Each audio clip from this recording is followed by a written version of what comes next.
এটা যদি আপনি একটু খেয়াল না করেন না শোনেন তাহলে আমাদের যাতায়াতে এবং সফরে কিন্তু অনেক কষ্ট হবে। বিভিন্ন জায়গায় আমাদের বিভিন্ন প্রশ্নের সম্মুখীন হতে হবে। আপনাদেরকে মেহরবানি করে শুনতে হবে। আমাদের মধ্যে কেউ ঘুমের ভাব আছে কিনা, ঝিমটি ভাব আছে কিনা? নেই। প্রিয় হাজিরিন, আল্লাহর ঘরের মেহমান, কিন্তু আমরা দেশের সার্বিক পরিস্থিতির কারণে আমরা আজকে ঢাকা যাব, গাড়িতে যাই, লঞ্চে যাই, যেভাবে যাই ঢাকা যাবো ইনশাআল্লাহ। আমরা একটু বলে দিচ্ছি, আমাদের পরবর্তী একটা গ্রুপ যাবে, সেটা 17 থেকে 20 তারিখের মধ্যে। যে গ্রুপটা যাবে সেই গ্রুপটা হাজি ওখানে কিছু আছে, ওনাদের জন্য আমার এই কথা না, আজকে যারা যাবো তাদের জন্য কথাগুলো শুনবেন বা আপনি বুঝতে পারবেন যে কোন কথাগুলো আপনার জন্য দরকার, তা আপনি বুঝতে পারবেন। তো আমাদের যারা 5 তারিখ ফ্লাইট, তারা আজকের মধ্যে লঞ্চে যায় বা গাড়িতে যায়, গাড়িতে যাওয়াই উত্তম। এবং আপনি যদি গাড়িতে অনেকে বিভিন্ন কারণে যেতে না পারেন, তাহলে লঞ্চেও আপনি যেতে পারবেন। গিয়ে এয়ারপোর্ট, হাজি ক্যাম্পের আশেপাশে অসংখ্য হোটেল আছে। এয়ারপোর্টের খুব কাছে হাজি ক্যাম্পের সামনে আশকোনা যেটাকে বলা হয়, ওখানে আপনি থাকবেন। কোনো আত্মীয় স্বজনের বাসায় অন্তত পক্ষে এই সফরে সার্বিক পরিস্থিতির কারণে আপনাকে আমরা যাওয়ার জন্য বলছি না, কথাটা বলছেন, কারণ তার বাসা কিনা উত্তরা, তার বাসা কিনা মিরপুর, তার বাসা কিনা বাড্ডা, আপনি যাবেন কিন্তু ওখান থেকে বলবে যে না যাওয়া যাবে, কিন্তু সার্বিক পরিস্থিতির কারণে রাস্তা অফ হয়ে গেলে আপনি কিন্তু যেতে পারবেন না। আর আশকোনা যদি আপনি থাকেন, ওখান থেকে হেঁটেও 15-20 মিনিটের মধ্যে এয়ারপোর্টে ওঠা যাবে। তাইলে আলহামদুলিল্লাহ, আপনাদেরকে আমি বুঝাইতে পেরেছি কিনা যে আমাদের আজকেই যাওয়াটা জরুরি, এটা আপনারা বুঝছেন? ওটা আশকোনা হাজি ক্যাম্প, এয়ারপোর্টের সামনে, ঠিক আছে? তো আমরা প্রথমে কথা আপনাদেরকে বললাম। দ্বিতীয়ত হলো, সফরে যত ব্যাগেজ কমানো যায়। এখন আপনারা পোশাকাটি কি নেবেন, এই 14-15 দিনে পোশাকাটি কি নেবেন? আমি বলবো 2 সেট জামা, পাজামা, সেলোয়ার কামিজ, এর বেশি যাতে না হয়। স্বাভাবিক আমাদের ভাইরা একটা লুঙ্গি কাপড় পরতে অভ্যস্ত, বা গামছা, এরপর 2 সেট গেঞ্জি, এর বেশি কেউ নিয়ে না, ঠিক আছে? আর ওখানে অত ময়লা হয় না। আমাদের দেশে তো একবার সাদা কাপড় পরে মোটরসাইকেল চালিয়ে সদর রাইডে পরের দিন আর পরা যায় না। ওখানে এরকম না, ওখানে ধুলাবালি নাই, আপনি একাধিকবার ওটা করতে পারবেন। সুতরাং জামা কাপড় যত কম নিতে পারেন এটা চেষ্টা করবেন। আর ঔষধপত্র, আমাদের অনেক মুরব্বী আছেন, ডায়াবেটিসের রোগী আছেন, ঔষধপত্র আপনারা প্রেসক্রিপশন হাতে রাখবেন। ঔষধ লাগেজে দিবেন। ঔষধ কোথায় দিবেন? লাগেজে দিবেন। বোরিংয়ে, আমরা বোরিং নিয়ে যেটা যাবে, যেটা আপনি ধরতে হবে না, হ্যান্ডে আমাদের একটা ব্যাগ থাকবে, হ্যান্ডে একটা ব্যাগ থাকবে, ওইটার ভিতরে আপনার ঔষধ রাখবেন না, 2-1 ডোজ খাওয়ার জন্য আপনি নেবেন। কথাটা বুঝছেন? একদিন খাওয়ার জন্য যে ওষুধটা লাগে ওইটা আপনি হ্যান্ডে নেবেন, বাকিটা কোথায় দিবেন? লাগেজে দিবেন। লাগেজে পানি, হ্যান্ডে ব্লেড, সিজার, রেজার, পানি, জুস, কোনো কসমেটিক্স, এগুলা কিছুই রাখা যাবে না। এগুলা কোথায় দিবেন? লাগেজে দিবেন। এগুলো কোথায় দিবেন? লাগেজে দিবেন। অনেকেই কিন্তু এই ভুলটা করে। আর যেহেতু আমরা এহরাম করছি না, আমরা জেদ্দায় নেমে, আমরা বাসে মদিনায় যাচ্ছি, আমরা জেদ্দায় নেমে কোথায় যাচ্ছি? বাসে মদিনায় যাচ্ছি। সেক্ষেত্রে আপনার এহরামের কাপড় লাগেজে দিলেও হবে। এহরামের কাপড় হ্যান্ডে দেওয়া দরকার নেই, হ্যান্ডে রাখাও দরকার নেই। ওটা কোথায় দিবেন? লাগেজে দিবেন। তো ওমরার কিন্তু একটা কথা আছে, আল্লাহ কোনো ইবাদাতে, নামাজ বলেন, রোজা বলেন, অন্য অন্য ইবাদাতে সহজের কথা কিন্তু উল্লেখ করেনি। হ্যাঁ আল্লাহ, আমার ওমরাকে সহজ করে দাও, কবুল করে নাও, এটা কোনো নামাজে বলছে? রোজায় বলছে? বলে নাই। কিন্তু না খাইয়ে থাকি, কিন্তু আমরা অনেক কষ্ট হয়, তারপর কিন্তু বলে নাই। কিন্তু হজ উমরার ক্ষেত্রে এই বাক্যটা কিন্তু উচ্চারণ করেছেন আল্লাহ রাসূল সাল্লাল্লাহু আলাইহি ওয়াসাল্লাম। সুতরাং এই সফর কিন্তু কষ্টের সফর। আর মুরব্বীদের কিন্তু একটু রাগ বেশি, হ্যাঁ, এমনও গাড়ি ছাড়ে না কেন, প্লেন ছাড়ে না কেন, ঠিক আছে, এই বিষয় থেকে কিন্তু রাগ করা যাবে না। আমাকে বলবেন, আমি আপনাদের বুঝেই বলার চেষ্টা করব। আর একটা বিষয় হলো, দেখেন, খাবার বাঙালিয়ানা খাবারই পাবেন বাংলাদেশে সাধারণত যে খাবারগুলো আমরা খাই, ঠিক আছে। তো সেক্ষেত্রে দুপুরে কিনে দিয়েছে গরুর গোশত, কিন্তু আপনি পছন্দ করেন, আমাকে বলবেন, ঠিক আছে। এরপর অনেকে আবার আছে রাতে মাছ খাইতে পছন্দ করেন না, সেটাও আমাকে বলবেন। কারণ খাবার আসবে সবই একই খাবার আসবে, কি একই খাবার, এই 50 জন লোকে কি একই খাবার ওই টাইমে কি আমরা পছন্দ করব? এক একজনের রুচি, এক একজনের চিন্তা চেতনা, আমরা এক এক পরিবেশে বড় হয়েছি, সবাই কিন্তু থাকবো একসাথে এই 15 দিন, কিন্তু একই জিনিস আমরা খাবো, একই সাথে সফর করবো, একই জায়গায় আমরা ঘুমাবো, একই হোটেলে, একই পরিবেশে থাকবো, কিন্তু আমরা এ পর্যন্ত কি সবাই একই জায়গায় বড় হয়েছি এই 50, 60, 70 বছর? সুতরাং আপনার অনেক কিছু ত্যাগ স্যাক্রিফাইস করে এই 15টা দিন আপনার থাকতে হবে, এক চিন্তায়, এক আত্মায়, এক দৃষ্টিভঙ্গিতে আপনার থাকতে হবে, কিন্তু আপনার উমরা প্রশ্নবিদ্ধ হয়ে যাবে, মানাই নিতে হবে, দেখবেন আপনি ভালো থাকবেন। আর যদি আপনি চিন্তা করেন এইটা কি আসলে সম্ভব, আমি তো এই পরিবেশে ছিলাম না, অনেকে দেখছি মুরব্বীরা কমন পাত্র ইউজ করতে পারেন না, অনেকে কি কমন পাত্র ইউজ, আমাকে বলবেন, আমি আপনাদের দেখাই দেব।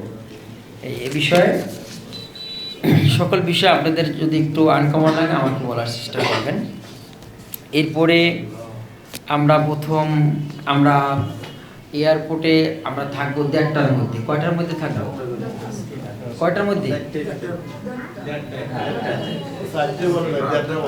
1:30 মধ্যে আগামী পরশু 5 তারিখ টার্মিনাল 1-এ থাকবো। টার্মিনাল কততে থাকবো? ওখানে আমি থাকবো ইনশাআল্লাহ।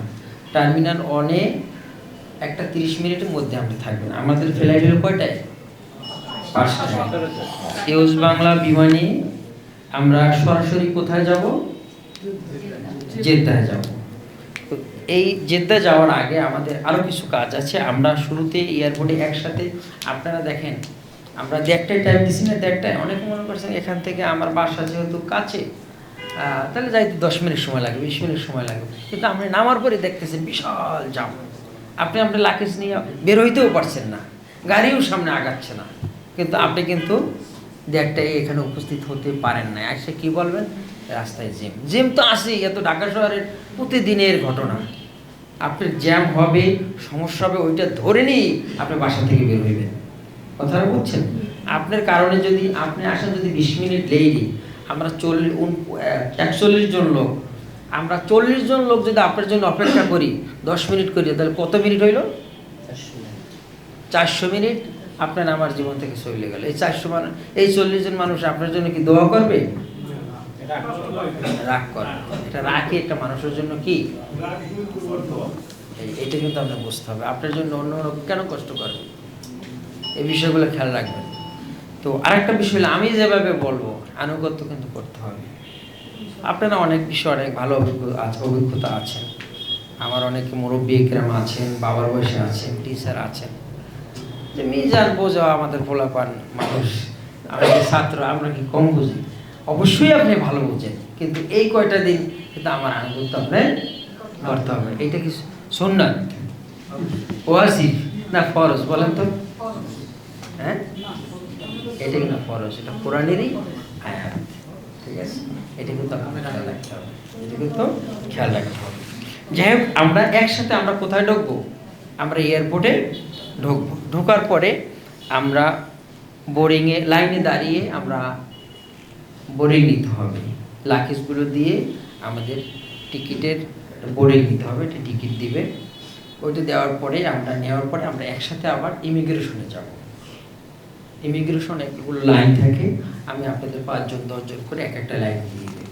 ইমিগ্রেশন শেষ করে আমরা একটা নির্দিষ্ট জায়গায় গিয়ে বসবো, এরপরে আমাদের বিমানে ওঠার অপেক্ষায় থাকবো। আমরা কাছাকাছি একসাথেই থাকবো এবং কোথাও কেউ যদি যান, ওয়াশরুমে যান বা কোনো প্রয়োজন থাকতেই পারে, আমার নলেজে দিয়ে যাবে, নয় আপনার জন্য আমার টেনশন করতে হবে। কথাটা বলছি প্রিয় হাজিরিন, এরপরে আমরা জেদ্দায় নেমে আমাদের নির্দিষ্ট বাসে করে আমরা প্রথম কোথায় যাব? আপনাদের প্রশ্ন আসতে পারে আমরা মক্কায় কেন গেলাম না। আমরা এই শিডিউল আমরা এইভাবেই সাজিয়েছি, ঠিক আছে? এভাবেই আমরা সাজিয়েছি। অনেক সময় মক্কায় আমরা আগে যাই, আবার মদিনায়ও আগে যাই। আমাদের সাথে কয়েকজন বয়োজ্যেষ্ঠ মুরব্বী আছেন, সার্বিক বিবেচনায় আমরা মদিনাটাকেই আগে চয়েস করেছি। এরপরে আমরা জুলহুলাইফা থেকে ইহরাম বেঁধে আমরা ইনশাআল্লাহ মক্কায় এসে আমরা উমরা সম্পন্ন করব। আপনাদের সাথে আরও অনেক কথা হবে। আর সর্বশেষ সব কথার সবচেয়ে গুরুত্বপূর্ণ কথা হলো আজকের মধ্যেই আপনাদের ঢাকা দিতে হবে ইনশাআল্লাহ। আজকেই যেতে হবে, কারণ যে ছাত্ররা তো আপনারা জানেন, ছাত্ররা কিন্তু আবার আন্দোলনের ঘোষণা দিয়েছে। আচ্ছা, প্রশ্ন করেছেন মক্কায় আমরা মদিনায় আমরা থাকবো হলো 6 দিন, মক্কায় থাকবো আমরা 8 দিন। মদিনায় থাকবো 6 দিন, মক্কায় থাকবো আমরা 8 দিন। আর কোনো প্রশ্ন আছে আপনাদের? না, এটা হজের সময় হয়, উমরা হয় না। হজে যে আমরা 40 দিন থাকি তখন আমরা 40 তো পড়ানোর চেষ্টা করি। উমরায় সামান্য এই কয়দিনই, যদি 10 দিন থাকলে আপনার 40 তো নামাজ পড়ানো যায়।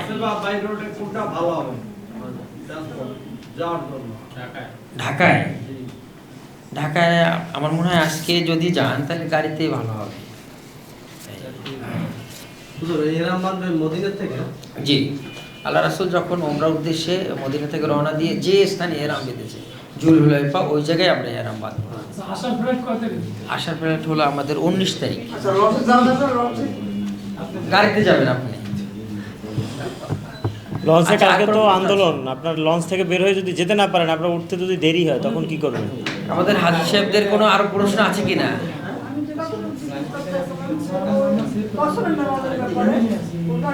আচ্ছা, কসরের নামাজটা বুঝছি, আপনার প্রশ্নটা আমি বুঝছি। আপনি মক্কায় তো আপনার মক্কা মদিনায় প্রত্যেকটি নামাজ ওখানে ইমাম সাহেবের ইমামতিতেই আপনি পড়বেন, সুতরাং সে যেটা পড়াবে ওইটাই আপনি পড়বেন। আর পার্সোনাল যদি পড়েন তাহলে আপনার 2 রাকাত পড়বেন, শুধু মাগরিবে পড়বেন 3 রাকাত, ঠিক আছে? এই ইমাম সাহেব যেটা করবেন আপনিও সেটা করবেন।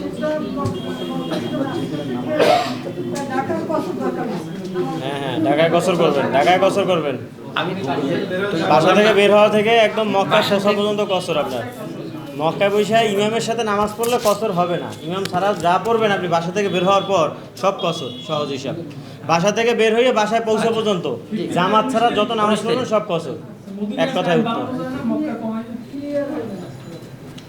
আচ্ছা, আপনার প্রশ্ন না, এই ওমরা এটা কোনো সুযোগ নাই, কোনো সুযোগ নাই। আর এক্ষেত্রে আমাদের এক হাদিস সাহেব বলেছেন, এটা হাদিসটা আপনার সহি কোনো হাদিস না যে আপনি 40 ওয়াক্ত পড়তে পারবেন। এই আচ্ছা শোনেন, ওমরার সাথে মদিনার কোনো সম্পর্ক নাই। ওমরার ফরজ ওয়াজিব সব হইলো কোথায় বলেন তো? ওমরার ফরজ 2টি, ওয়াজিব কয়টি? 2টি। কোথায়? না, একটা সুন্নাত মানে ওয়াজিব মদিনায়। সুতরাং যেখানে সেখানে গুরুত্ব দেবেন, এইটাই ইসলাম, ঠিক আছে? সব বেশি কোথায় নামাজের? নামাজে হইলো মক্কা হইলো 1 লাখ রেকাত এক ওয়াক্তে, আর মদিনা হইলো 10,000। অনেকে বলে 50,000, কিন্তু সই হলো কত? 10,000। তা আপনার যেটা গুরুত্বপূর্ণ বেশি সেইটা আপনার কিন্তু উল্লেখ করতে হবে, ঠিক আছে? আমাদের স্যারেরা কিন্তু অনেক কথা বলছে, এগুলো আপনাদের শুনতে হবে। আচ্ছা, আর কোনো প্রশ্ন আছে?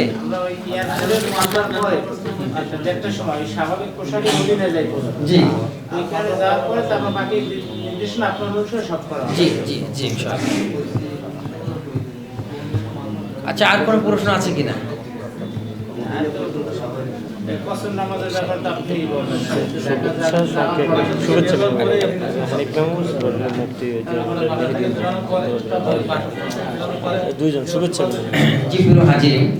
আমরা প্রোগ্রামের একবারে শেষ প্রান্তে চলে আসি। আপনাদের সাথে তো আমি অনেক থাকবো, অনেক কথাই হবে। আমি আমার যত কথা আছে তার 1% বলি নাই, ঠিক আছে, 1% বলি নাই। যাই হোক, এই পর্যায়ে দুজন মেহমান আমাদের মাঝে আসছেন। ওনারা আমাদের পরবর্তী গ্রুপের দায়িত্ব নিয়ে ওনারা আমাদের মক্কায় চলে আসবেন। ওনাদের সাথে আপনারা একটু পরিচিত হবেন, একটু সালাম দেবে আর কি। এ পর্যায়ে আমি সালাম দেওয়ার জন্য বিনীত অনুরোধ করছি জনাব মাওলানা মুফতি মেহেদী হাসান, মুহতামিম সরমাই মাদ্রাসা। একটু সালাম। আসসালামু আলাইকুম ওয়া রাহমাতুল্লাহ।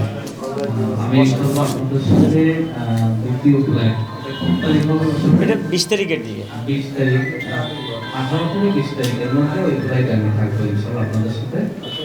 ইনশাআল্লাহ তো আছে। আসসালামু আলাইকুম।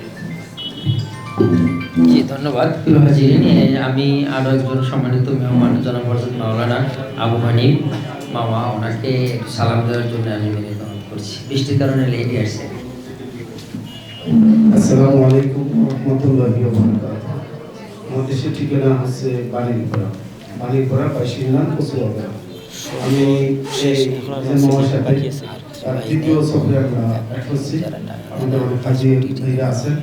আর আমি কর্তৃপক্ষের কাছে আশা রাখি যে সামনে বাংলাদেশে যে অবস্থা, অনেক হাজিরে আমাকে বলছেন বা অনেক মুরব্বিয়ান বলছেন যে অবস্থানটা বুঝতে যেন আপনারা প্লেনের টিকিটটা করবেন। সেটা পরবর্তী ফ্লাইটটা বুঝেই কাটবো। বললাম যদি না যেতে পারে আর কি, বা একটা ব্যবস্থা বাংলাদেশের পরিস্থিতি কি হয় তো বলা যায় না। হাজিরা কেউ এমন টাইপ না যাইতে হইবে, না গেলে হুজুর আপনাকে এত জড়িত করলেন, এভাবে হাজিরা আমাদের নাই। আমি কর্তৃপক্ষের দৃষ্টি বিষয়